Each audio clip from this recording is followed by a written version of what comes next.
L'origine de votre problème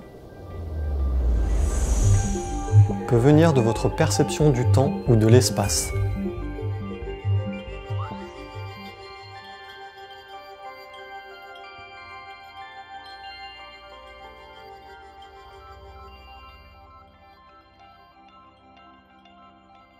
La notion du temps est vraiment une affaire de perception. Tout le monde a déjà remarqué comme le temps semble passer vite lorsque quelque chose nous plaît, et inversement, comme celui-ci s'étire quand nous nous ennuyons, au point même qu'il nous arrive de scruter l'horloge pour savoir combien de temps nous devons encore subir ce moment. Ce qui nous plaît et nous déplaît sont des étiquettes que nous collons sur des moments de vie. Et étiqueter ces moments de vie nous permet de répertorier nos expériences, de structurer notre mémoire, de créer une base de données qui nous sert de référence pour fonctionner dans notre quotidien. Notre mémoire influence notre perception du temps. Pourquoi ? Parce que sans mémoire, nous ne pouvons accéder à la notion du temps. Ce sont les informations enregistrées dans notre mémoire qui construisent notre perception du temps. Et se représenter le temps est simplement vital pour fonctionner. Cela donne un sens à notre vie. Que se passerait-il selon vous si nous n'étions pas capables de nous représenter le passé? Nous ne pourrions pas construire notre mémoire. N'ayant aucune référence sur laquelle nous appuyer, nous serions constamment en train de nous demander quoi faire, comment nous comporter, en train d'utiliser notre énergie pour décrypter ce qui se passe. Tout nous paraîtrait inconnu. Que se passerait-il selon vous si nous n'étions pas capables de nous représenter le futur? Nous ne pourrions pas envisager le changement, notre développement, la nouveauté. Au mieux, nous projetterions dans le futur notre passé. Nous finirions par le revivre, mais cela ne servirait à rien puisque nous l'avons déjà vécu. Si l'origine de votre problème est issue de votre perception du temps, peut-être que vous ne faites pas ce que vous devez faire au bon moment. Peut-être que vous avez du mal avec la gestion du temps. Celui-ci passe trop vite et vous vous sentez débordé, ou au contraire, vous disposez de trop de temps et vous vous ennuyez. Peut-être que vous procrastinez en remettant toujours les choses au lendemain. Peut-être que vous êtes resté bloqué dans un domaine à un moment T de votre vie. Donc bien que vous ayez 40 ans, vous fonctionnez par exemple affectivement comme une personne de 15 ans.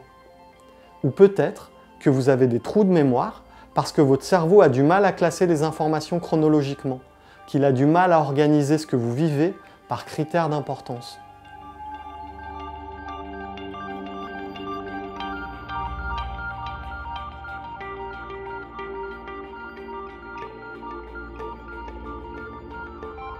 Nous vivons dans un monde en 3 dimensions. Pour évoluer au mieux dans cette réalité, la représentation et la compréhension de notre espace sont primordiales. La façon dont nous fonctionnons au quotidien va refléter comment nous nous représentons notre environnement et la place que nous y occupons. Lorsque ces représentations sont claires, que nous nous situons bien au cœur de notre expérience, c'est-à-dire que nous sommes centrés, nous pouvons nous positionner et exprimer qui nous sommes dans ce monde. Nous pouvons entamer les démarches pour atteindre les buts que nous nous sommes fixés. Et nous pouvons atteindre ces buts sans se laisser distraire par ce qui n'est pas prioritaire pour nous.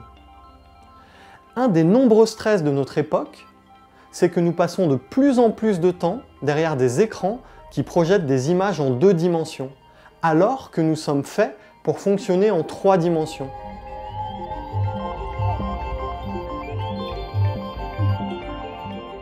Nous ne sommes pas des personnages de fiction.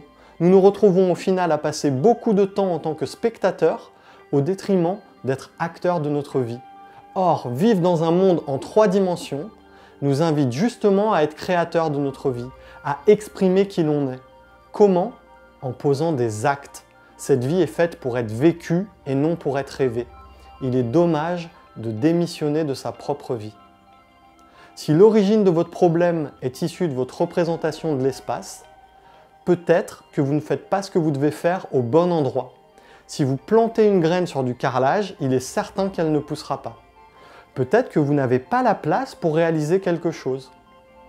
Peut-être que vous avez du mal à délimiter votre espace, à vous définir.